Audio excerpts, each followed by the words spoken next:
Sadgurunath Maharaj Ki Jai, and welcome to Jagadabe Reads the Holy Books of India, ShrimadBhagavatam433.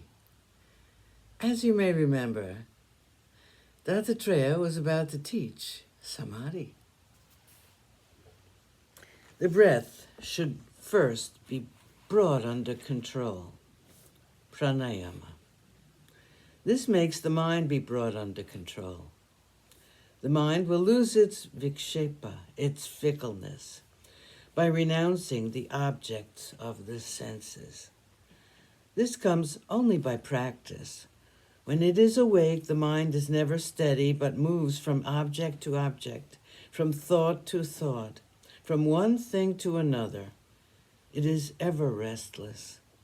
In the dream state, the mind is rarer, no doubt, but still it is involved in the world of its own, peopled by its own creations. In the deep sleep state, the mind lies dormant. It is inactive, but only as long as it is in that state. This is the condition of the mind. But a mind which is, by practice, brought under control to such an extent that it has, on its own accord, given up desires, the vasanas which accompany one from janma to janma, because of the karma we have performed, is free.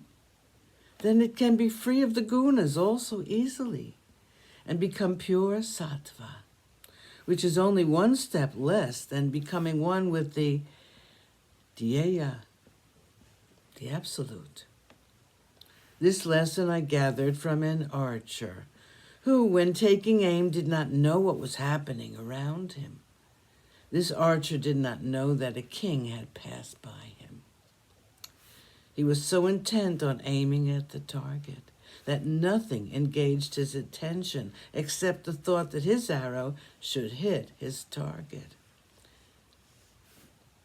A snake avoids the company of people since it is highly suspicious of their intentions.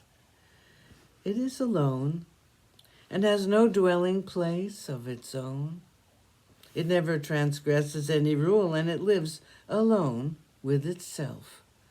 Even so should a sannyasi live, alone, without contact with another human being.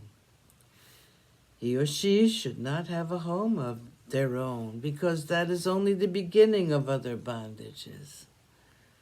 They should try to be as much away from the world of people as possible, by living in caves, hermitages, and such like.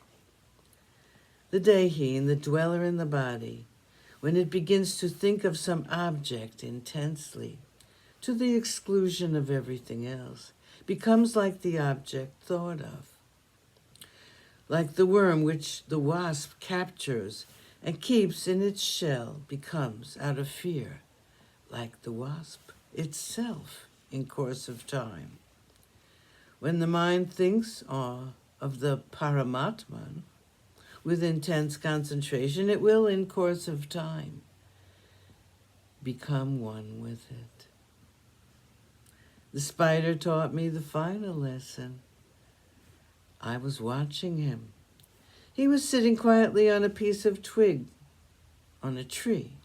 Suddenly, when there was a slight breeze, he spat out some thin filament out of itself.